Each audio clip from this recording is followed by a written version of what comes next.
बहुत ध्यान से सुनिए। भाग्योदयन बहुजन्म समर्जितेन, सब लोग बिल्कुल एकाग्रचित्त होकर के हमारी ओर देखना। सोफे वाले रात में बाम लगा लेना गर्दन में, क्योंकि आप लोग ऐसे ही बैठे रहोगे 4 घंटा। कई बार हम लोग ऐसा प्रश्न करते हैं कि हमने तो इतना पुण्य किया, इतना भजन किया, सब अच्छा करते हैं, दान करते हैं, किसी का कभी बुरा नहीं करते, सब अच्छा ही अच्छा करते हैं, उसके बाद भी हमारे साथ अच्छा क्यों नहीं होता? सबसे पहले तो अपने चित्त में से कॉन्सेप्ट निकाल दीजिए कि आप अच्छा अच्छा कर रहे हो तो अच्छा अच्छा ही मिलेगा। जैसी करनी वैसी भरनी एक पहेली तो है, एक मुहावरा तो है, पर यह घटित नहीं होता। घटित क्या होता है? बोलो, होए सोई जो राम रचि राखा। आप चाहे कितना भी भला कीजिए, पर होगा वही जो ठाकुर जी चाहेंगे, होगा वही जो आपके प्रारब्ध में होगा, होगा वही जो आपके कर्म में नियोजित होगा। हाँ, आपको भला ही करना है, आपको बढ़िया ही करना है, आपको अच्छा ही करना है, पर आपके साथ उसी समय अच्छा हो ऐसा नहीं होगा। कब होगा ये ठाकुर जी जाने। इसलिए कई बार लोग प्रश्न करते हैं, हमने बहुत कुछ अच्छा किया, उसके बाद भी हमारे साथ अच्छा क्यों नहीं हुआ? हमने बहुत पुण्य किया, दान किया, तो पुण्य दान सब इकट्ठा होता जाता है। जब हम लोगों के लिए ठाकुर जी विचार करते हैं कि अब इसके लिए जरूरी है कि इसके पुण्यों का फल मिले, तो ठाकुर जी फल देते हैं। अब वो कभी भी दे सकते हैं, इस जन्म में भी मिल सकता है, अगले जन्म में भी मिल सकता है। इसका कोई नियोजन नहीं है कि वो कब मिलेगा। लेकिन ऐसा शास्त्रों ने आज्ञा की है, भागवत जी आज्ञा करती हैं कि हमारे अनेक जन्मों के कर्म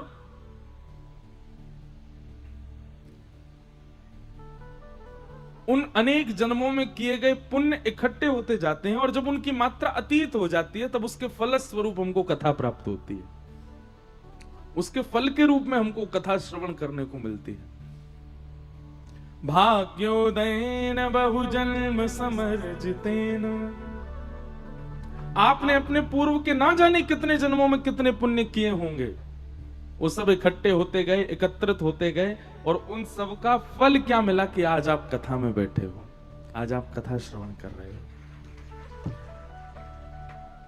श्रीमद् भागवत जी इस बात को प्रस्तुत करती हैं।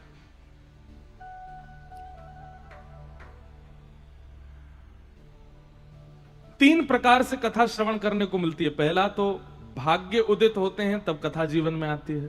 दूसरा, राम कृपा बिन सुलभ न सोई। श्री ठाकुर जी की कृपा के बिना नहीं मिलता। बिनु सत्संग विवेक न होई, राम कृपा बिन सुलभ न सोई। तो इसका मतलब क्या है कि कथा श्रवण करने का जो अवसर मिलता है वो ठाकुर जी की कृपा से मिलता है। राम जी चुन लेते हैं, इसको जाना है, इसको। अच्छा, एक और बात, कथा में हजारों लोग आते हैं,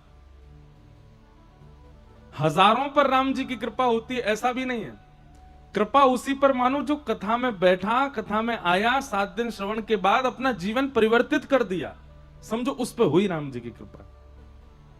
स्कूल तो लाखों बच्चे जाते हैं, पर डॉक्टर 1 लाख बच्चों में से 100 बच्चे ही डॉक्टर बन पाते हैं। 1 लाख बच्चों में से 50 बच्चे ही चार्टर्ड अकाउंटेंट बन पाते हैं। 1 लाख बच्चों में से 10 बच्चे ही साइंटिस्ट बन पाते हैं। क्यों? बच्चे तो सब गए थे, फीस तो सबकी दी गई थी, सब एक ही बस में जाते थे, एक ही बुक पढ़ते थे, एक ही क्लास में बैठते थे, एक ही टीचर से पढ़ते थे, तो फिर सब क्यों नहीं बन गए? 2 कारण। पहला तो प्रभु इच्छा, और दूसरा उसकी लगन।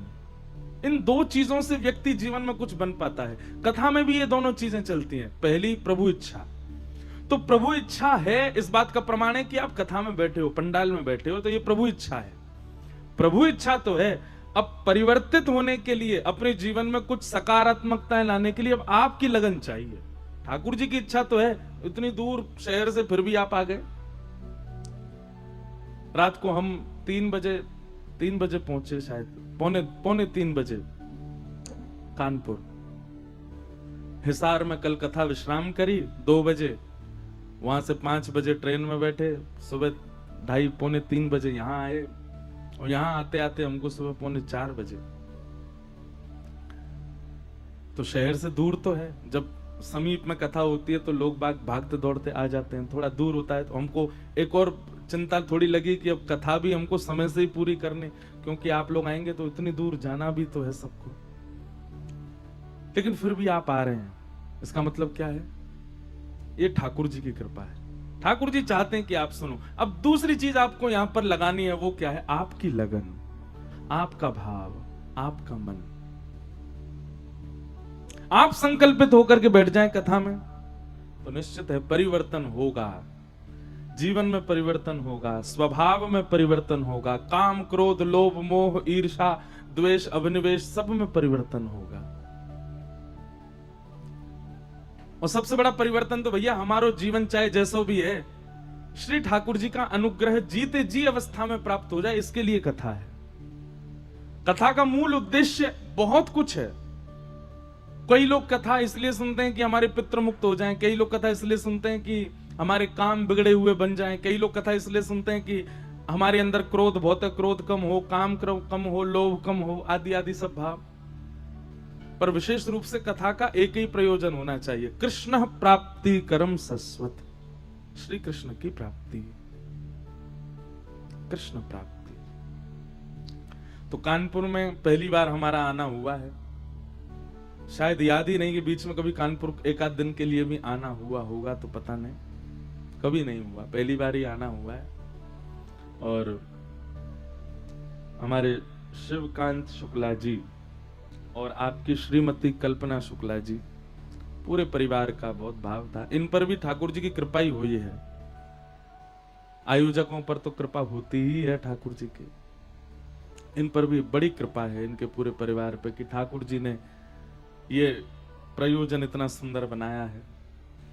जिनका ये स्थान है उनका भी खूब भाव, वो भी कल रात्रि मिले हमें, कहाँ बैठे दिख नहीं रहा, अच्छा जी बैठे। इनका भी बड़ा रमणीय स्थान है। देखो एक बात आपको बताएं, भक्तमाल जी में एक कथा आती है कि महादेव और पार्वती एक साथ कहीं जा रहे थे, तो अचानक से महादेव जी रुक गए और उन्होंने प्रणाम किया। तो पार्वती जी पूछी कि आप प्रणाम क्यों कर रहे हो? तब महादेव कहते हैं, बोले देवी मैं इस स्थान को इसलिए प्रणाम कर रहा हूं, यहां पर इतने वर्ष पहले कभी कथा हुई थी, इसलिए ये स्थान बहुत पवित्र है, मैं इसको प्रणाम कर रहा हूं। यहां पर भागवत की कथा में देखो, भगवान तो आते ही हैं, पर भगवान के सारे गण भी आते हैं, भगवान के सारे भक्त भी आते हैं। अब 7 दिन के लिए यहां पर हमें नहीं दिखे, लेकिन वायु में कण के माध्यम से ना जाने कितने देवी देवता, कितने भक्तजन, कितने वैष्णव जन सब यहां विचरण कर रहे होंगे। और सबसे बड़ी बात, हनुमान जी महाराज, प्रभु चरित्र सुनु वे को रसिया, राम लखन सीता मन, यत्र यत्र रघुनाथ कीर्तनम तत्र तत्र कृतमस्तकांजलिम। हनुमान जी साकेत नहीं गए राम जी के साथ, क्यों नहीं गए? बोले कि जहां कथा होगी मैं वहीं रहूंगा, साकेत में कथा नहीं होती इसलिए मैं नहीं जाऊंगा। हनुमान जी महाराज आएंगे यहां पर, तो इसलिए महादेव ने उस भूमि को प्रणाम किया, बोले यहां इतने वर्ष पहले कथा हुई थी। पार्वती जी ने भी प्रणाम किया, बोले धन्य है यहां पे कथा हुई थी। थोड़ी दूर आगे चले तो महादेव फिर से रुके, फिर से प्रणाम किया। पार्वती जी बोली यहां पर भी किसी ने कथा की थी क्या? बोले नहीं, यहां पे कथा हुई नहीं है। तो बोले आज से 500 साल बाद यहां कथा होगी, इसलिए मैं इसको प्रणाम कर रहा हूं। इसका मतलब समझे आप? नहीं समझे। कथा वहीं होती है जहां महादेव सर झुका देते हैं, महादेव एक बार प्रणाम कर लेते हैं। कथा हर जगह नहीं हो पाती। कथा का जो स्थान है वो स्थान महादेव के द्वारा ही चुना जाता है। अब ये स्थान भले ही यहां पर किसी कारण से बनाया हो, वो रिजॉर्ट बनाया है कि यहाँ ब्याह होंगे, यहाँ पे लोग रुकेंगे, अपना घर का कोई फंक्शन करेंगे, कोई उत्सव करेंगे, आदि आदि करेंगे, पर जिस समय ये बना होगा, अभी 1 वर्ष भी नहीं हुआ ना, ये बना था उससे पहले ही महादेव चुन गए थे कि यहां पर कभी कथा होगी। अब कानपुर में ऐसे बड़े बड़े खूब मैदान होंगे जहां कथाएं होती रहती है, उन स्थानों की बात नहीं है जहां कथा होती रहती है, वो तो चलो ठीक है एक स्थान चुना ही है, पर शहर से दूर कहीं एकांत में भी कोई स्थान ढूंढ लेते हैं महादेव, वहां प्रणाम कर लेते हैं, तो कथा को वहां आना पड़ता है। ये आपके प्रयोजन से या यजमान की इच्छा से या जिनका स्थान है उनकी इच्छा से, ये सब तो केवल क्रम बन गया, ये सब केवल कड़ी बन गई। बाकी स्थान तो चुना गया महादेव के द्वारा, स्थान तो चुना गया है देवादिदेव के द्वारा। तो ये भूमि भी पवित्र हो गई। आज भागवत जी यहाँ विराजमान हुई हैं, इतने सारे ब्राह्मण देवता ऐसा मधुर मधुर पाठ कर रहे हैं यहाँ बैठ करके, एकाग्रचित्त होकर के। इतने सारे वैष्णव भक्त वृंद यहाँ बैठ करके गंधर्वजन सब संकीर्तन कर रहे हैं। तो निश्चित है कि स्थान तो पवित्र हो ही रहा है। इतने सारे भक्तजन कहां कहां से आएंगे कथा सुनने। तो आज प्रथम दिवस है, हम आप सबको प्रणाम करते हैं। जय श्री कृष्ण। आज कथा का प्रारंभ है, महात्म की चर्चा हम लोग करते हैं और आगामी 7 दिनों तक कथा का क्रम रहेगा। हम पहले से ही थोड़ा अवगत करा दें, अंतिम दिन की जो कथा रहेगी यानी कि 6 अक्टूबर, वो कथा सुबह होगी, जल्दी होगी, क्योंकि हमको फिर चंडीगढ़ यहाँ से प्रस्थान करना है। तो इसलिए पहले दिन से ही जो लोग 7 दिन का नियम लेकर के बैठ रहे हैं कथा में, वो विश्राम दिवस की कथा का नियम भी ले लें कि अंतिम दिन कथा सुबह जल्दी होगी। समय हम अभी देखेंगे कि यहाँ से जाएंगे कैसे, तो उस हिसाब से आपको बताएंगे कि समय क्या रहेगा कथा का।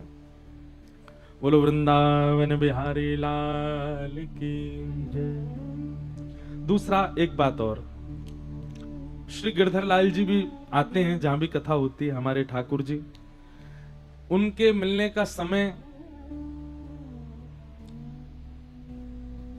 11:30 से 12:30 सुबह के समय रहेगा। अब हमको एक बात मन में लग तो रही है कि पहले आप सुबह आओगे, फिर जाओगे, फिर 4 बजे फिर कथा में आओगे, तो मन में भाव तो आता है कि कैसे करें। तो इसमें फिर एक काम ये कर देते हैं कि 3 बजे से लेकर के 4 बजे तक, वैसे तो समय सुबह का ही रहता है दर्शन का, पर सब लोगों को सुख लगे, सब लोगों को ज्यादा श्रमित ना होना पड़े, इसलिए 3 बजे से दर्शन होंगे। लाल जी के वहीं कक्ष में विराज रहे हैं। पहले आप लोग दर्शन कर लीजिए, दर्शन करके फिर स्थान ग्रहण कीजिए, 4 बजे से कथा सुनो। तो रोज कथा का आपको उससे पहले नहीं आना है, आपको 3 बजे ही आना है। और हमसे भी मिलना है तो भी हम कल तो नहीं मिलेंगे, परसों से हम मिलेंगे। तो परसों से क्या समय रहेगा वो हम कल बता देंगे। तो हम भी ऐसा ही कुछ समय रखेंगे कि आप लोगों को बार बार ना आना पड़े, एक ही बार में सबसे मिलने। कई वैष्णवों का भाव होता है मिलना है, दर्शन करने आदि, प्रश्न करने, जिज्ञासा, तो उनके लिए भी समय हम कल बता देंगे। प्रथम दिन की आज कथा है। 7 दिन का नियम लेकर के बैठिएगा, और नियम कोई और हो ना हो, एक ही होना चाहिए। क्या? कथा हमारे जीवन में आवे और हमारे जितने भी संशय हैं चित्त में, उन समस्त संशयों का नाश हो। जीवन एक सफर है बंधुओं, उस जीवन में बहुत सारी उतार चढ़ाव, बहुत सारे जीवन में एक प्रकार से जीवन क्या है? जीवन है क्वेश्चन पेपर, जीवन क्या है? प्रश्न पत्र। और हम आप सब इस जीवन रूपी प्रश्न पत्र के परीक्षार्थी हैं, हम सब परीक्षा दे रहे हैं।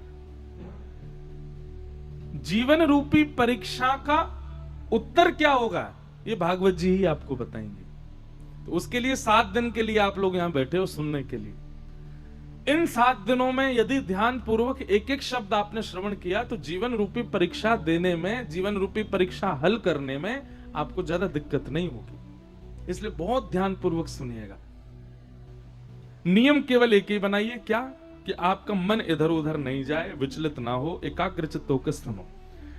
लोगों की जिज्ञासा होती है, प्रश्न होता है कि हमारा प्रश्न है, तो प्रश्न के 2 आपको उपाय बता रहे हैं। पहला उपाय, आपके चित्त में जो भी प्रश्न है, धर्म से संबंधी, ग्रंथ से संबंधी, कथा से संबंधी, आध्यात्म से संबंधी, आप चित्त में विचार करके बैठ जाओ कि हमारा ये प्रश्न है, और कम से कम 2 दिन कथा पूरी पूरी सुनो।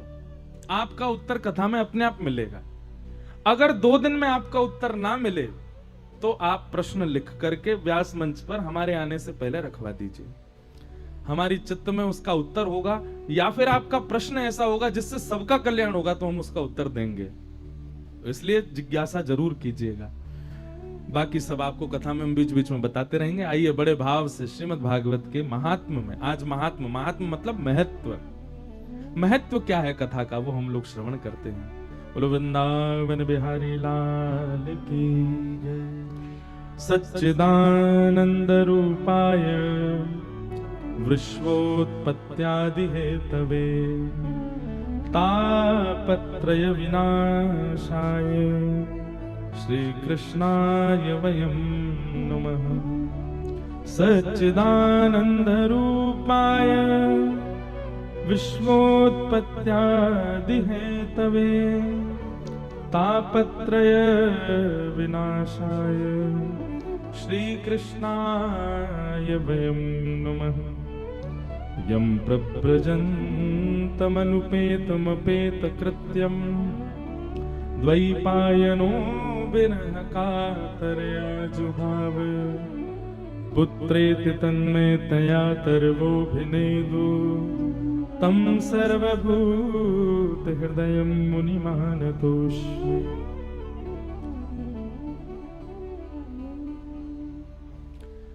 श्रीमद् भागवत जी के महात्म का प्रथम श्लोक। अगर हो सके तो पंडाल की लाइट जलवा दो, क्योंकि अब सब कन्हैया बन गए, सब सांवले सांवले दिख रहे हैं, हमको दिखाई नहीं दे रहे। तो हो सके तो अब लाइट जलवा दें ताकि सब हमको दिखने लग जाएं। सच्चिदानंद रूपाय। बंधुओं, भगवान के रूप अनेक हैं, भगवान के स्वरूप अनेक हैं, पर ठाकुर जी के रूप तीन ही हैं। रूप और स्वरूप ये दो बातें होती हैं। हर व्यक्ति, यहां जितने लोग बैठे हैं, सबके दो पहलू हैं। एक पहलू का नाम है रूप और दूसरे का नाम है स्वरूप। रूप और स्वरूप में अंतर क्या होता है? स्वरूप जो होता है ना, वो बाहर के लोगों के लिए हम लोग धारण करते हैं, और रूप जो होता है वो अपनों के लिए होता है। हम अपनों के सामने अलग होते हैं और बाहर के लोगों के सामने अलग होते हैं। जैसे मैं व्यास मंच पे बैठा हूं, बताइए ये रूप है कि स्वरूप है? क्या है ये स्वरूप है। क्यों? क्योंकि ये ऐसा मैं अपने घर में नहीं रहता, ऐसा मैं अपनी माता जी के सामने नहीं होता, ऐसा मैं अपनी बहनों के सामने नहीं होता। हाँ, तिलक लगाता हूं, धोती पहनता हूं, बाहर के श्रृंगार से बात प्रयोजन नहीं है, स्वभाव से प्रयोजन है। स्वभाव सबका बदलता है, अपनों के सामने अलग होता है और परायों के सामने अलग होता है। ऐसे ठाकुर जी के स्वरूप बहुत सारे हैं। कहीं पर ठाकुर जी भुजा ऊपर करके धारण करके खड़े हैं, कहीं पर ठाकुर जी बंसी बजा रहे हैं, कहीं पर ठाकुर जी लड्डू हाथ में लेके, कहीं पर माखन हाथ में लेकर के, कहीं ठाकुर जी शेष नाग पर पौड़े हैं, कहीं पर संग चक्र गदा पद्म धारण करके बैठे हैं, कहीं पर ध्यान मुद्रा में बैठे हैं, कहीं पर रौद्र मुद्रा में बैठे हैं, कहीं पर करुण भाव में हैं। तो पूरे भारत में जितने भी मंदिर हैं, हर भारत के हर मंदिर में ठाकुर जी का स्वरूप अलग है। वो किसी एक के प्रयोजन से ठाकुर जी ने धारण किया है।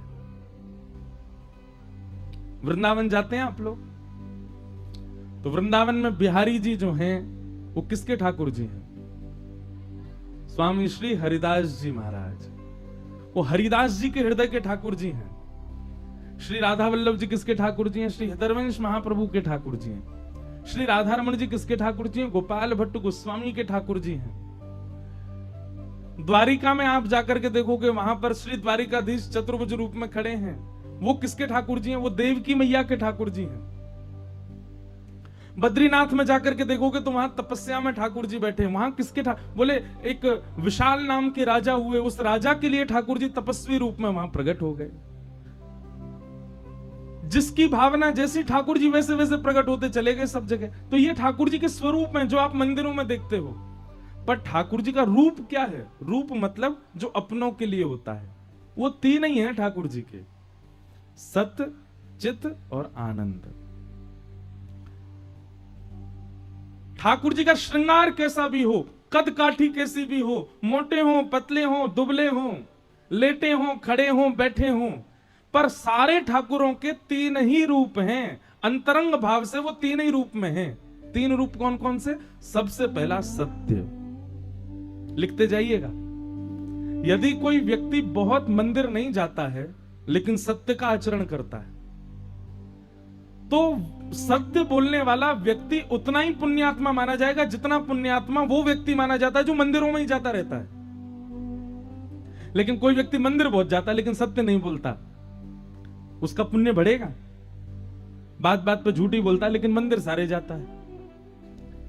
आपकी तन की उपस्थिति कहां है ये ज्यादा विशेष नहीं होता, आप मन से कैसे हो ये विशेष होता है। आप भले कानपुर में रहते हैं लेकिन नित्य अपने नेत्र बंद करके श्री वृंदावन बिहारी लाल जी का स्मरण करते हैं तो आपका उस दिन का अटेंडेंस वृंदावन में ही माना जाएगा। क्यों? आप मन से वहां उपस्थित हो। तो सत्य का आचरण करने वाला व्यक्ति भी भगवद उपासक माना जाता है। राजा हरिश्चंद्र, उनका नाम लिया जाता है, वो सत्य उपासक थे। राजा हरिश्चंद्र गोस्वामी तुलसीदास जी से कम नहीं है। राजा हरिश्चंद्र भक्तिमती मीराबाई से कम नहीं है। क्यों? क्योंकि वो सत्य का आचरण करते हैं। सत्य भगवान का रूप है। तो सबसे पहला रूप क्या है भगवान का? सत्य। अच्छा, एक और बात, सत्य भी सब जगह बोलना चाहिए यह भी धर्म नहीं है। यह भी सत्संग आपको सिखाएगा कि सत्य कहां बोलना चाहिए, कैसे बोलना चाहिए, कितना बोलना चाहिए।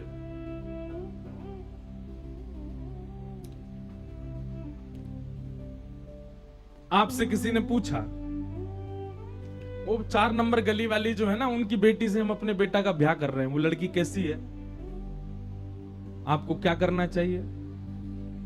अब आपको नहीं पता कि वो लड़की कैसी है, लेकिन फिर भी आपको उस समय उसकी प्रशंसा ही करनी चाहिए। नहीं, अच्छी है, हाँ ठीक है, अच्छा है, स्वभाव अच्छा है, स्वरूप अच्छा, बाकी आप पूछ लो। पर वहां आपको नहीं भी पता फिर भी आपको सत्य बोलना चाहिए। कोई गौ सेवा के लिए प्रेरित हो रहा हो और आपसे पूछे मुझे करनी चाहिए कि नहीं, तो आपको उसमें 4-5 अपनी तरफ से बना के बोलना, गौ सेवा से ऐसा होता है, गौ सेवा करने से यह होता है, गौ सेवा करते हैं तो पितृ प्रसन्न होते हैं। अब आप जबरदस्ती अपनी तरफ से अगर थोड़े बहुत बातें लगा के बोल दो तो वो अच्छा माना जाएगा, भले वो असत्य नहीं है। तो सत्य भी कहां बोलना चाहिए, कैसे बोलना चाहिए, कितना बोलना चाहिए। अब मां कई बार अपने बच्चे की जिद को पूरी नहीं करती तो झूठ बोलती है। अच्छा चल तू ये खा लेगा ना तो फिर मैं तुझको ये दूंगी। अब है तो वो झूठ। बच्चा जब खा लेता वो कहता लाओ टॉफी दो, बोले अच्छा नहीं अब नहीं दे रही मैं। बोले आपने झूठ क्यों बोला? तो वो झूठ आपका पाप में नहीं गिना जाएगा। किसी बालक से सत्कर्म करवाने के लिए, किसी बालक की भलाई के लिए आपने उससे झूठ बोला तो वो झूठ नहीं है। तो ये तो मैंने बहुत सामान्य से उदाहरण दिए हैं। संसार में कई बार ऐसी परिस्थिति बनती है कि आपको वहां पर सूक्ष्म झूठ बोलना पड़ता है, तो वो सूक्ष्म झूठ अपराध नहीं माना जाता। हां, अपने स्वार्थ के लिए, केवल अपनी भलाई के लिए, किसी के अनहित के लिए, किसी के साथ दुष्कर्म करते हुए आप झूठ का आचरण करते हैं तो वो पाप है। तो ये विवेक सत्संग प्रदान करता है कि कितना सत्य उचित है, कहां सत्य बोलना चाहिए, कहां सत्य का आचरण नहीं करना है, ये सत्संगी व्यक्ति जानता है। लेकिन फिर भी सत्य का उपासक व्यक्ति जो होता है वो भगवान के उपासक के समान ही होता है। जो अपने जीवन में सत्य को आश्रय देता है, सत्य के आश्रय में रहता है, वो किसी भजनानंदी, किसी भक्त से कम नहीं है। अरे लोग नाम जप करते हैं, 108 नाम नित्य बोलते हैं। आप सत्य जप करो, मैं दिन भर सत्य ही बोलूंगा, झूठ बोलना ही नहीं है, तो भी आप उपासक ही माने जाओगे ठाकुर जी के। तो भगवान का पहला रूप क्या है? सत्य।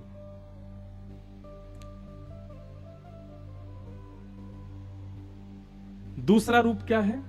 चैतन्य। ठाकुर जी चैतन्य है। भगवान को कभी जड़वत मत मानिए।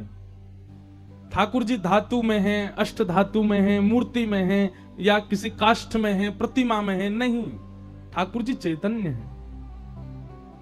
जिस प्रकार हम चैतन्य हैं, हमारा स्वरूप चैतन्य है, ऐसे ठाकुर जी भी चैतन्य है। वायु में भी वो विद्यमान है, कण में भी वो विद्यमान है, प्रकाश में भी वो विद्यमान है, निशा में भी वो विद्यमान है, सब जगह विद्यमान है। ऐसी चैतन्य भावना ठाकुर जी के प्रति होनी चाहिए। और तीसरा रूप क्या है भगवान का? आनंद। ठाकुर जी कौन है? आनंद। आनंद कब आता है बताओ? कानपुर की प्रसिद्धि क्या है भोजन में? क्या मिलता है कानपुर में बढ़िया? कुछ मिलता है अच्छा है? चाट, कानपुर की चाट प्रसिद्ध है।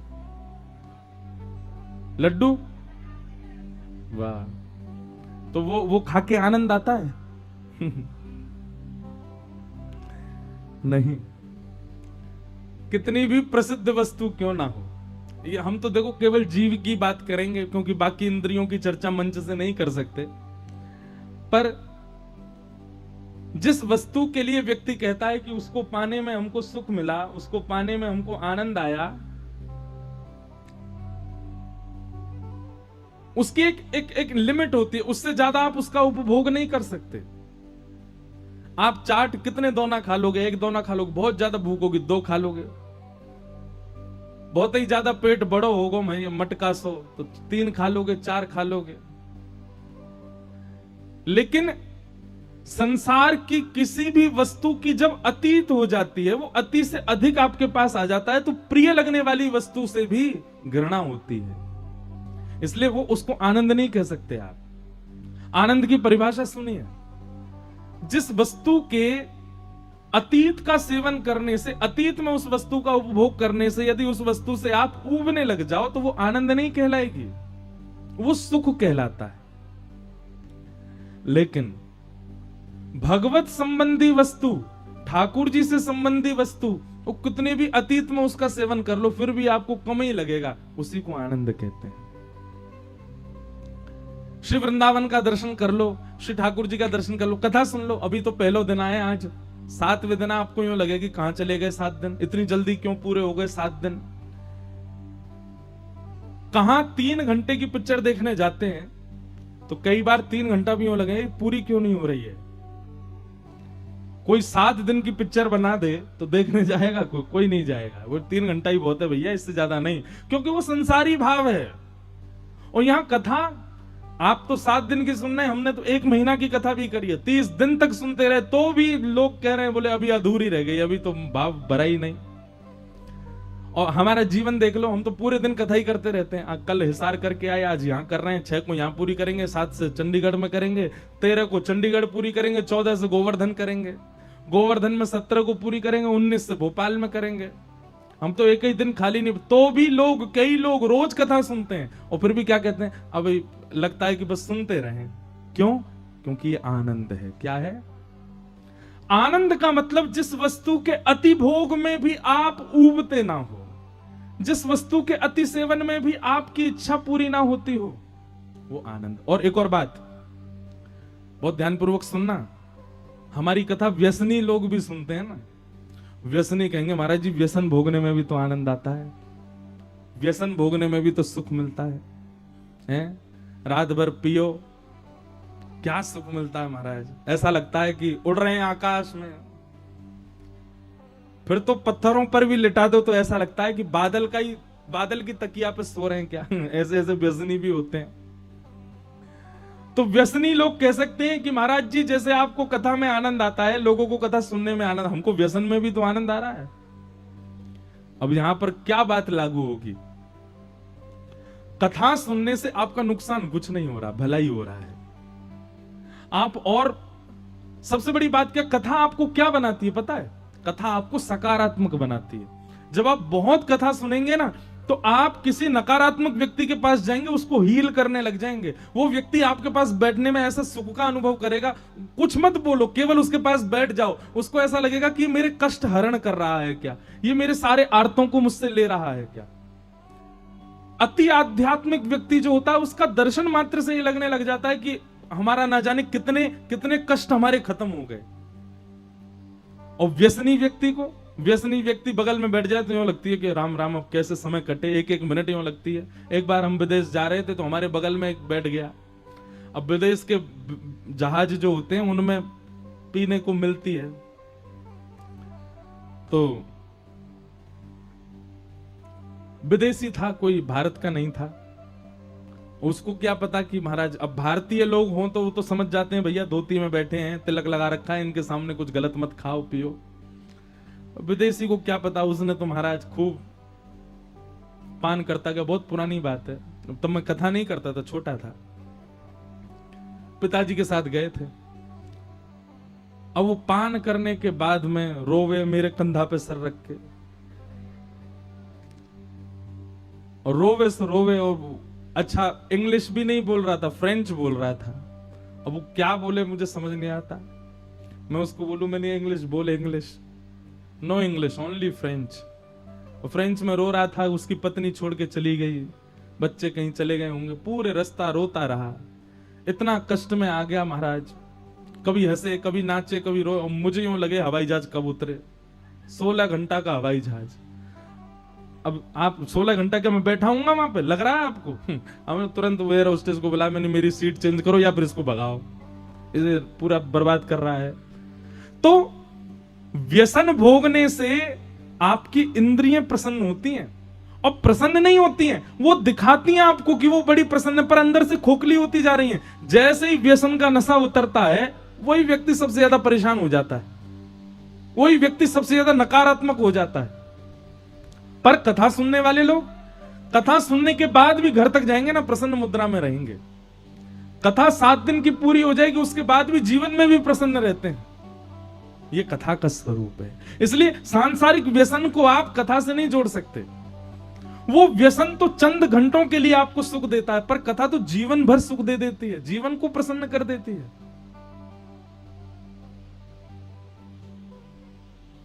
हम एक भजन गाते हैं, हरि नाम से तेरा काम बनेगा, हरि नाम से तेरा काम बनेगा, हरि नाम लेने वाला, हरि नाम लेने वाला, हरि का है प्यारा, हरि का भजन करो, हरि है हमारा, हरि का भजन करो, हरि है। करो भजन सभी लोग,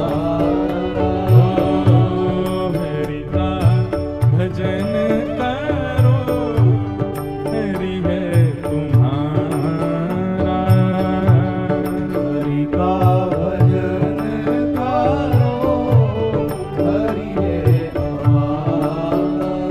हे हरि नाम लेने वाला, हरि नाम लेने वाला, हरि नाम गाने वाला, हरि नाम गाने वाला, हरि का है प्यारा, हरि का भजन करो, हरि है हमारा,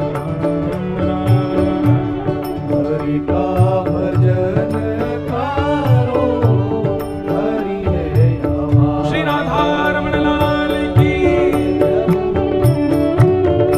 करताल बजा के गाओ।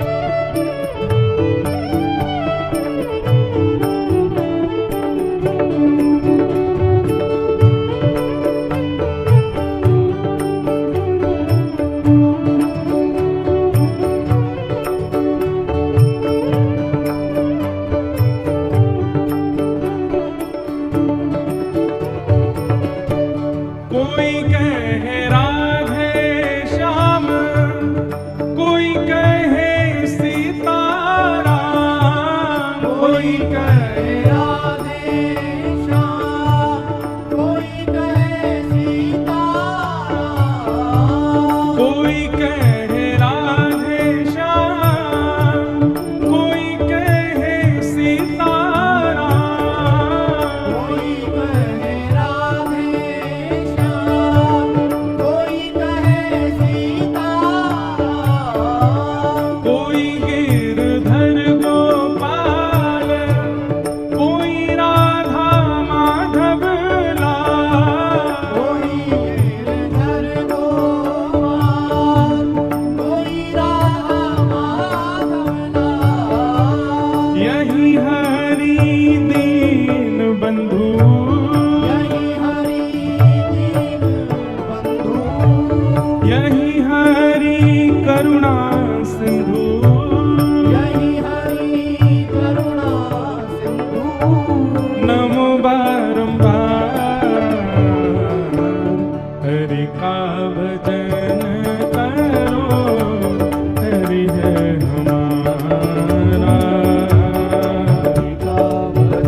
ताली बजाने से जो हमारे प्रारब्ध में पाप होते हैं ना, वो पाप धीरे धीरे कम होके निकलते हैं और निकल के वहां जाते हैं जो ताली नहीं बजाते हैं।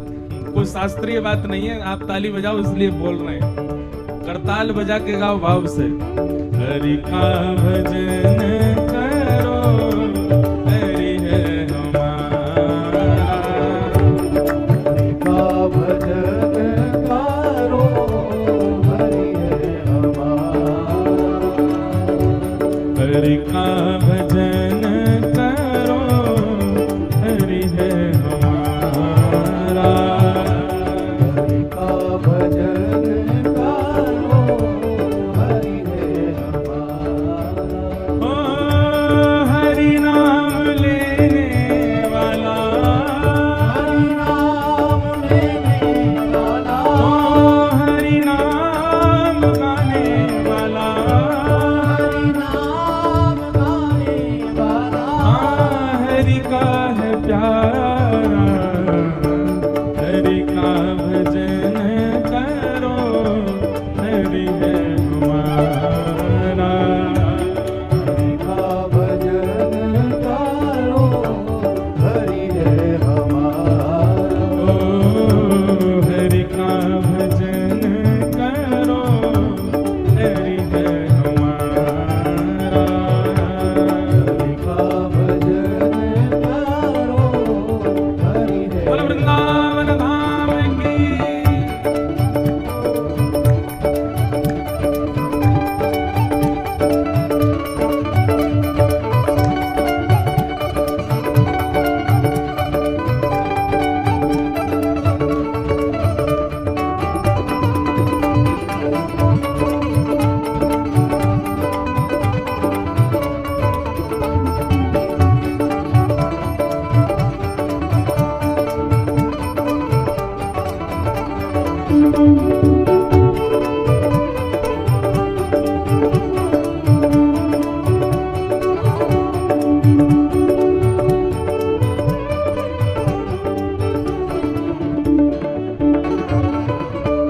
दीनों पे दया करो, बने तो सेवा करो, दीनों पे दया करो, बने तो सेवा भी करो। दीनों पे दया करो, बने तो सेवा करो, दीनों पे दया करो, बने तो सेवा करो। मोह सब दूर करो, प्रेम हरि से करो, मोह सब दूर करो, प्रेम हरि से करो। यही भक्ति यही योग, यही भक्ति यही योग, यही भक्ति यही योग, यही भक्ति यही योग। यही ज्ञान सारा, हरि का भजन करो हरि है हमारा, हरि का भजन करो हरि है हमारा। ओ हरि का भजन करो हरि है हमारा, हरि का भजन करो हरि है हमारा। हे हरि नाम लेने वाला, हरि नाम लेने वाला, हे हरि नाम गाने वाला, हरि नाम गाने वाला, ओ हरि का है प्यारा, हरि का भजन करो हरि है हमारा, हरि का भजन करो हरि है हमारा। गोविंद बोलो हरि गोपाल बोलो, बोलो हरि गोपाल बोलो, हे गोविंद बोलो हरि गोपाल बोलो, बोलो हरि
है। तो आनंद क्या है?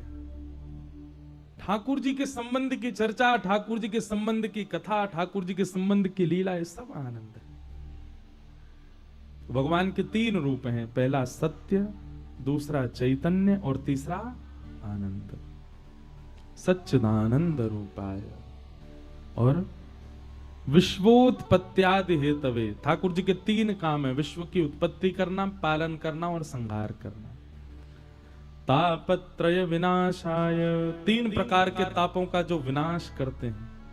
हमारे जीवन में 3 ही प्रकार से कष्ट आते हैं, आदि दैविक, आदि भौतिक और आध्यात्मिक। इन तीनों प्रकारों के कष्ट का जो नाश करते हैं, ऐसे श्री कृष्ण को हम बारंबार प्रणाम करते हैं, भगवान को हम वंदन करते हैं। आगे अब महात्म्य यहां से प्रारंभ होता है कि चिंता मणिर्लोक सुखम सुरुद्रुः स्वर्ग संपदम प्रयच्छति गुरु प्रीतो वैकुंठम योग्य दुर्लभम। बहुत ध्यान पूर्वक सुनो। एक मणि होती है, उसका नाम है चिंतामणि। उस मणि को हाथ में लेकर के आप जो चिंतन करोगे वो आपको मिल जाएगा, जो सोचोगे वो आपका हो जाएगा। सुरुद्रुः स्वर्ग संपदम, स्वर्ग में एक वृक्ष है जिसका नाम है कल्प वृक्ष। उस वृक्ष के नीचे बैठ करके जो चाहोगे वो आपको मिल जाएगा। चिंतामणि हाथ में लेकर के जो सोचोगे वो मिलेगा, कल्प वृक्ष के नीचे बैठ करके जो सोचोगे वो मिलेगा। पर श्रीमद् भागवत जी का महात्मा कहता है प्रयच्छति गुरु प्रीतो, यदि गुरु प्रसन्न हो जाएं तो जो चिंतामणि नहीं दे पाई है, जो स्वर्ग का कल्प वृक्ष नहीं दे पा रहा है, जो बड़े बड़े योगी, बड़े बड़े तपस्वी नहीं दे पाएंगे, गुरु की प्रसन्नता वो प्रदान कर देगी। प्रयच्छति गुरु प्रीतो वैकुंठम योग दुर्लभम। जिनके गुरु हैं जीवन में, अच्छा गुरु की प्रसन्नता क्या है? गुरु की प्रसन्नता, भक्त की निष्ठा ही गुरु की प्रसन्नता है। गुरु की आज्ञा का पालन सही तरीके से शिष्य करे, वही गुरु की प्रसन्नता है। और जिनके जीवन में गुरु नहीं है, उनके गुरु कौन है? पिता गुरुस्त्वम जगताम अधीशो। पिता ही, अब यहां वैसे इंद्र कह रहे हैं कि आप ही मेरे पिता हो, आप ही गुरु, पर पिता ही प्रथम गुरु होता है, मां ही प्रथम गुरु होती है। ये माता पिता ही प्रथम गुरु हैं। कहने का अभिप्राय समझ रहे हैं? जितने बच्चे बैठे हैं यहां पर ध्यान से सुनो। माता पिता की प्रसन्नता सबसे बड़ी तपस्या है। यदि बालक उनको प्रसन्न करके रखता है तो नाथ और देव उससे सदा ही प्रसन्न रहते हैं। और कोई बालक यदि मातृपितृ प्रसन्नता पर ध्यान नहीं देता, देवों के पीछे लगा है, देवताओं को प्रसन्न करने में लगा है, कोई उपचार, कोई लाभ नहीं मिलेगा उसको। वो बात अलग है कि मीराबाई जैसी स्थिति हो जाए। मीराबाई की स्थिति अलग है, उनके लिए सर्वस्व श्री कृष्ण है, माता पिता ही श्री कृष्ण है। करमेती बाई के लिए सब कुछ श्री कृष्ण है। वो स्थिति एक अलग होती है। पर आप संसार के हो, संसारी व्यवहार में रहते हो और तब भी माता पिता को कष्ट देते हो, तो आप कितने भी हनुमान चालीसा के पाठ करो, कितने भी देवी देवताओं को मनाओ, कोई आपसे प्रसन्न रहने वाला नहीं। इसलिए गुरु प्रसन्नता सर्वोपरि है, गुरु प्रसन्नता सर्वप्रधान है, और गुरु माता पिता है। प्रयच्छति गुरु प्रीतो वैकुंठम योग दुर्लभ। इसलिए आज के बालकों को ये बात समझनी चाहिए, चलते फिरते लक्ष्मी नारायण है हमारे घर में, उनको प्रसन्न रखे। 88,000 सौनकादि ऋषियों ने ये बात सूत जी महाराज से कही। अब प्रसंग सुनो क्या है। 88,000 सौनकादि ऋषि नैमिषारण्य में यज्ञ कर रहे थे। किस लिए यज्ञ कर रहे थे? कलयुग के जीवों के कल्याण के लिए।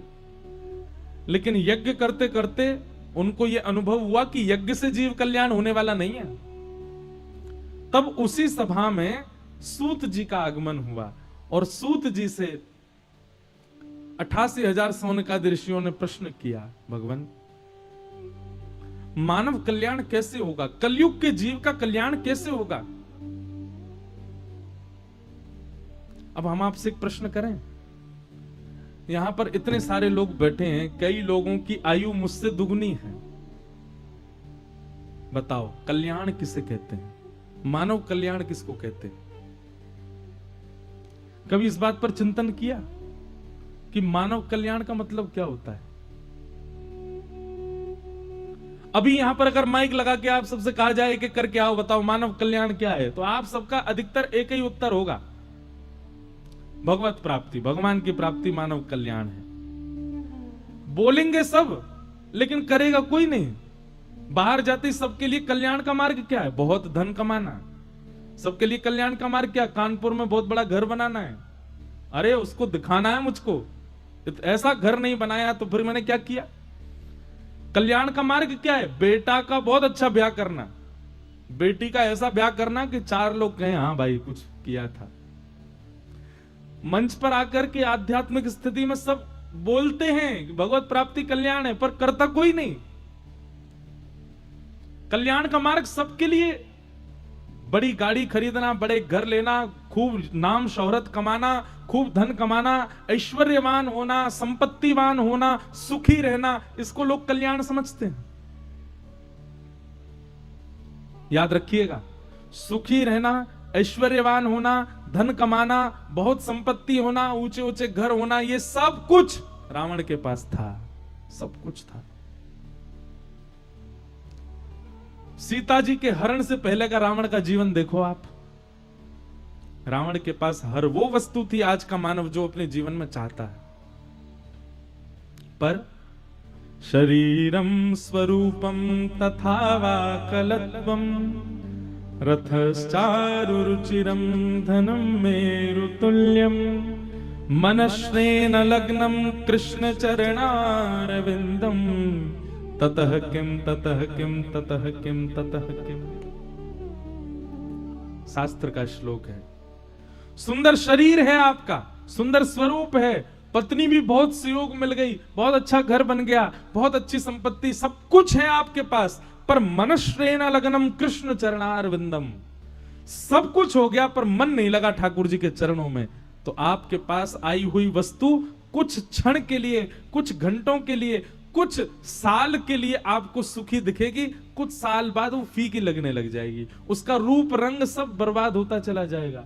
पर आपके पास गाड़ी है, पत्नी है, घर है, स्वरूप है, बलवान हो, सब कुछ है, ऐश्वर्य है, पर सब ठाकुर जी से संबंधी है।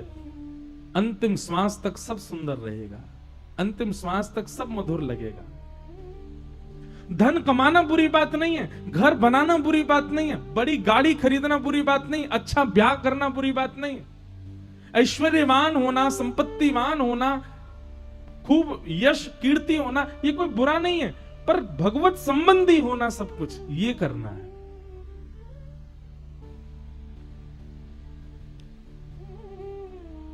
हम एक बात कहें बंधुओं, हम आप सब लोग दुनिया में पता है क्यों आए हैं?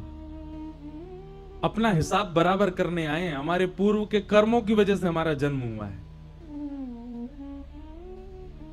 ये जन्म जो होता है ना, ये कर्म के प्रारब्ध की वजह से होता है।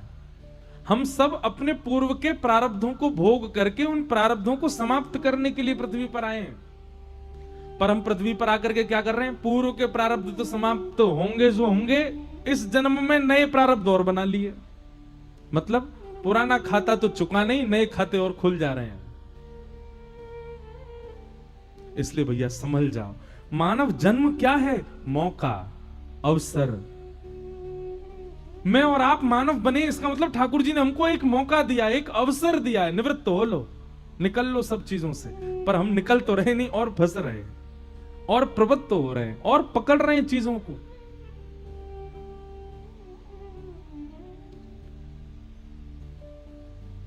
आज के बाद कोई यदि पूछे कि मानव कल्याण क्या है, तो उसको यही बताना, संसार में रहते हुए भोग विलास सब कुछ प्रस्तुत होते हुए भी किसी में भी मन आसक्त ना होते हुए निवृत्त रहना। हमको आप चाट लाके दो, हम खा लेंगे, पर चाट में हमारी आसक्ति नहीं है। आप हमको रसगुल्ला लाके दो, हम खा लेंगे, लेकिन रसगुल्ला के लिए मरे नहीं जा रहे हैं।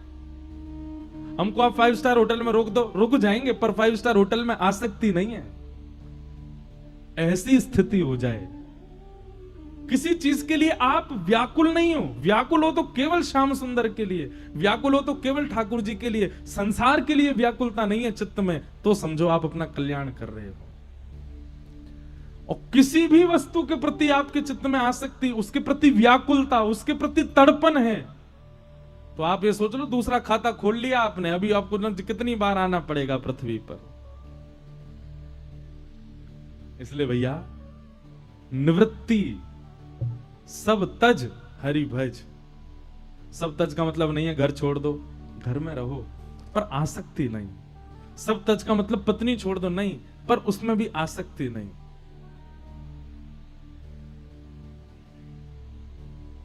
बिन गोपाल को नहीं अपनो, जासों की रहती रही है।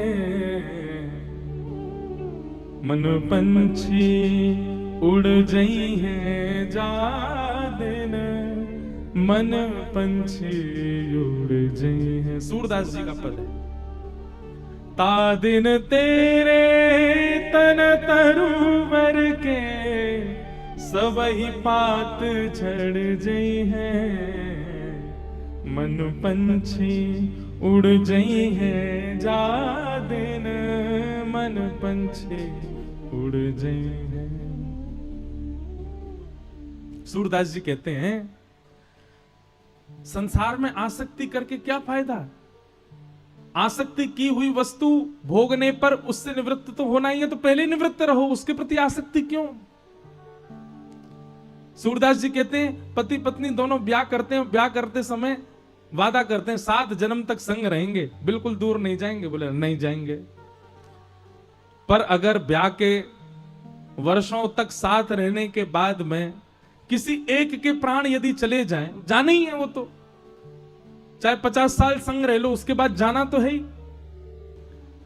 किसी भी एक के यदि प्राण चले गए, तो जिसके प्राण गए हैं, जा प्रियतम सो प्रीति घनेरी, सो देख डर जई है। सूरदास जी कहते हैं, सूरदास जी क्या कह रहे हैं? मान लो पति पत्नी ने ब्याह किया, 7 जन्म तक संग रहेंगे, 50 साल दोनों ब्याह के बाद साथ रहे, उसके बाद वृद्धावस्था में कोई एक चला गया।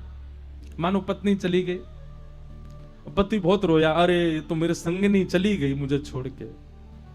पति का रुदन देख करके पत्नी के मन में आया, मेरा पति बहुत याद कर रहा है, हे यमराज जी मुझको वापस भेज दो।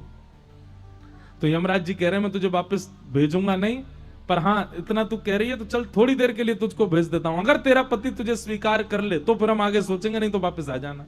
मेरा पति स्वीकार करेगा, 7 जन्म संग रहने के लिए बोला उसने। तो यमराज जी ने मृत्यु के बाद पत्नी को 1 मिनट के लिए, 1-1.5 मिनट के लिए भेज दिया, जाओ। अर्धरात्रि का समय, पति सो रहा था, रोज रोता है मेरी पत्नी कहां चली गई। तभी रात्रि में प्यास लगी, आंख खुली। जैसे ही आंख खुली तो ऊपर पंखा के ऊपर पत्नी बैठी थी और ऊपर से निहार रही है, मैं आ गई, तुम बहुत रो रहे थे, मुझे स्वीकार कर लो। पति तुरंत देखते, भूत पिशाच निकट नहीं आवे, महावीर जब नाम सुनावे, ना सरो घर है सब पीरा, जपत निरंतर। हे पंडित जी महाराज हमारे घर पे पाठ करो। क्यों? भूतनी बन के घूम रही है। जा प्रियतम सो प्रीति घनेरी, जिस प्रियतम से आप बहुत प्रीति करते हो, कब तक अच्छा लगता है वो? जब तक जीवित अवस्था में। मृत्यु हो जाने पर उसका शव देखकर भी डर लगता है, कहीं उठ के नहीं बैठ जाए। कई बार सुनने में आता है, हो चुकी है एक आध घटना, कि शव जो है वो यात्रा चल रही थी और यात्रा जैसे ले जा रहे थे उसको, तो अचानक से उसमें प्राण आ गए, और जैसे प्राण आकर के वो बैठा, किसी ने ये भी विचार नहीं किया कि आराम से नीचे धरे, मई अर्थी फेंक के भाग गए। क्यों? इतने भयभीत, हम मानवों से ही भयभीत हैं, उसी मानव से भयभीत हैं जिसके साथ 40 साल निकाल दिए। काय बात का प्रेम है आपका? अन्यथा मत लीजिएगा बात को, डरना भी नहीं। कोई परिवार का ऐसा सदस्य जो अभी नहीं है, बाहर निकल के जाओ, अंधेरे में दिख जाए तो रुकोगे? भाग जाओगे आप। क्यों? प्रीति थी तो उसके हर रूप से प्रेम करो ना, चाहे वो भूत के रूप में क्यों ना हो। नहीं हो सकता। हम लोग भी बड़े स्वार्थी हैं। तू जीवित है, तू इंसान है, तू चल फिर रहा है तो तुझसे प्रेम है, नहीं तो तुझसे प्रेम नहीं। ये प्रेम कैसा? प्रेम तो हर स्थिति में समान रहता है, हर अवस्था में एक जैसा रहता है। और ऐसा प्रेम केवल एक से ही हो सकता है, ठाकुर जी से। ठाकुर जी आपको हर स्थिति में, चलते फिरते जाओ और अंधेरे में ठाकुर जी दिख जाएं, भयभीत हो, आनंद आ जाएगा। रात में कभी सो के उठो तो आपको अपने कक्ष में चंदन की सुगंधी आ रही हो, त्रिभंग लली श्याम सुंदर खड़े हो, भयभीत हो गए? नहीं हो सकता। जिसकी हर अवस्था आपके प्रेम को वर्धमान करती है, प्रेम उस स्थिति आपको प्रेम का, अभी जिससे आप प्रेम करते हो वही कुछ गलत कर दे, वही कुछ ऐसा कर दे जो संसार स्वीकार ना कर रहा हो, तो आप भी स्वीकार कर दोगे उसको। पर ठाकुर जी नहीं, ठाकुर जी सदा प्रिय रहते हैं। तो कल्याण का मार्ग क्या है?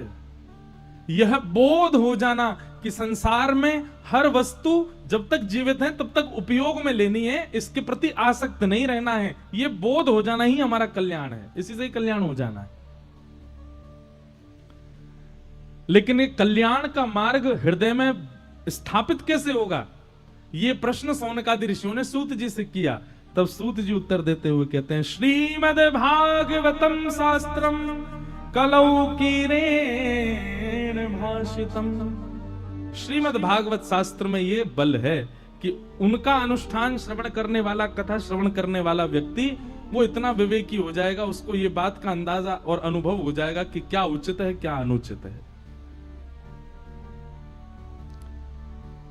तब सौनकादि ऋषियों ने प्रश्न किया, बोले भागवत की कथा किसने किसको सुनाई, इनका प्रारंभ कैसे हुआ, कृपा करके इनके बारे में थोड़ा इनका महात्म्य बताओ।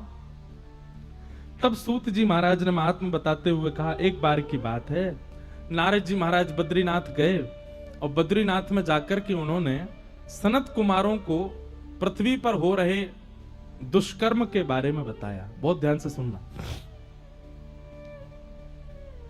और नारद जी महाराज बोले, मैंने सब जगह पाप देखा लेकिन वृंदावन जाकर के मैंने आश्चर्य देखा। क्या? कि एक युवती बैठी है यमुना जी के तट पर, एक परम युवती, परम सुंदर युवावस्था की कन्या, और उसकी गोद में तो वृद्ध लेटे हैं, सफेद दाढ़ी वाले बूढ़े बूढ़े व्यक्ति, और दोनों के सिर को सहलाती हुई वो जोर जोर से रो रही है। ये आश्चर्यचकित दृश्य देख करके मैंने पूछा, देवी तुम कौन हो और तुम रो क्यों रही हो, तुम्हारी गोद में ये दो वृद्ध कौन है?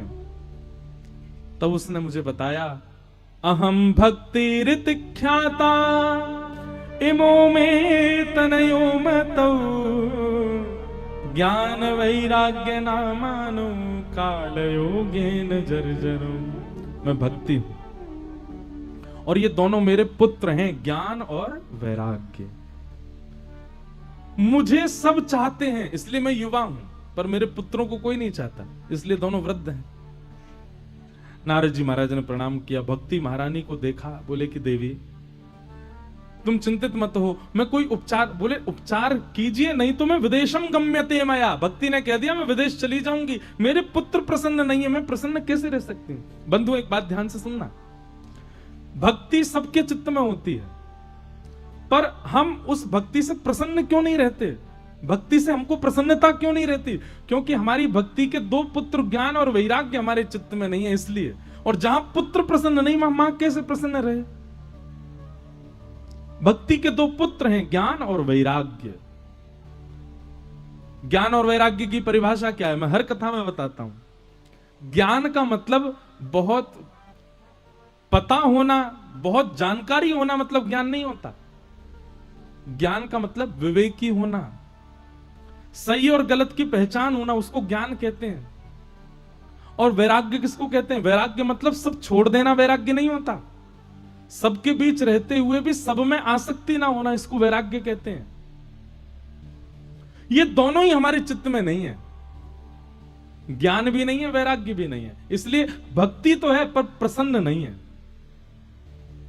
आप साधुओं को देखो, संतों देखो, महात्माओं को देखो, और या फिर कई गृहस्थियों को भी देखो, वो भक्ति उनके अंदर होती है पर उसके बाद भी वो प्रसन्न रहते हैं। क्यों? क्योंकि उनके भीतर विवेक भी है, ज्ञान है और वैराग्य भी है। इसलिए याद रहे, भक्ति नहीं कमानी है, भक्ति तो हमारे चित्त में आ ही जाती है। कमाना क्या है? ज्ञान और वैराग्य। और ज्ञान का मतलब बहुत पोथियां पढ़ना नहीं होता, ज्ञान का मतलब विवेकी होना। ज्ञानी व्यक्ति की एक विवेक बुद्धि प्रकट हो जाती है, कहां जाना उचित, कहां जाना अनुचित, क्या खाना उचित, क्या खाना अनुचित। अब पढ़ा लिखा तो बहुत है, जानकारी तो बहुत है, पर खा रहा है क्या? मुर्गा किनार मरोड़ के खा रहा है। काय बात का ज्ञानी? एक जीव हिंसा कर रहा है, एक जीव को खा गया।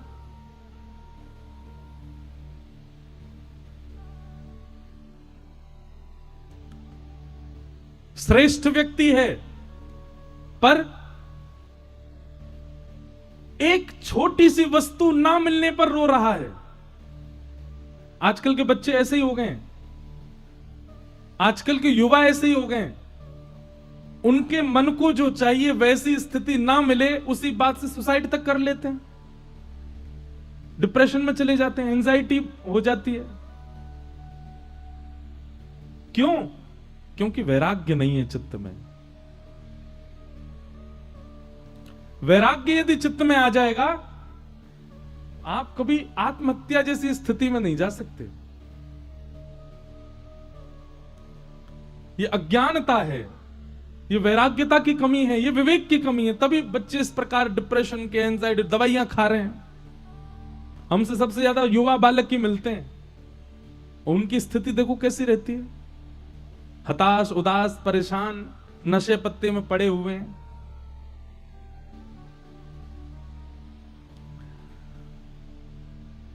तो ज्ञान और वैराग्य, इन दोनों को व्यवस्थित कीजिए चित्त में, तब आपकी भक्ति आपको प्रसन्न कर सकती है। भक्ति रावण के अंदर भी है, भक्ति कुंभकर्ण के अंदर भी है। वे भी महादेव के आगे सर झुकाते थे पर प्रसन्न नहीं है। क्यों? ज्ञान और वैराग्य नहीं है। भक्ति तो है। देखो, भक्ति को चित्त में प्रसन्न रखने के दो ही उपाय हैं, बहुत ध्यान से सुनिएगा। या तो ज्ञान वैराग्य को प्रसन्न रखो, ज्ञान और वैराग्य को स्थान दो चित्त में, या फिर हमारी वृंदावन की रीति है, प्रेम को स्थान दे दो। प्रेम को स्थान दे दोगे तो भक्ति प्रसन्न। प्रेम कौन है? प्रेम श्री कृष्ण। और श्री कृष्ण कौन है? भक्ति के पति। भक्ति दो ही कारण से प्रसन्न रहेगी, या तो उसके बच्चों को रखो या फिर उसके पति को रखो। या तो ज्ञान वैराग्य को चित्त में ले आओ या फिर प्रेम को चित्त में ले आओ। इन तीनों में से कोई भी यदि आपके चित्त में नहीं है तो आपकी भक्ति आपको प्रसन्न नहीं रख पाएगी।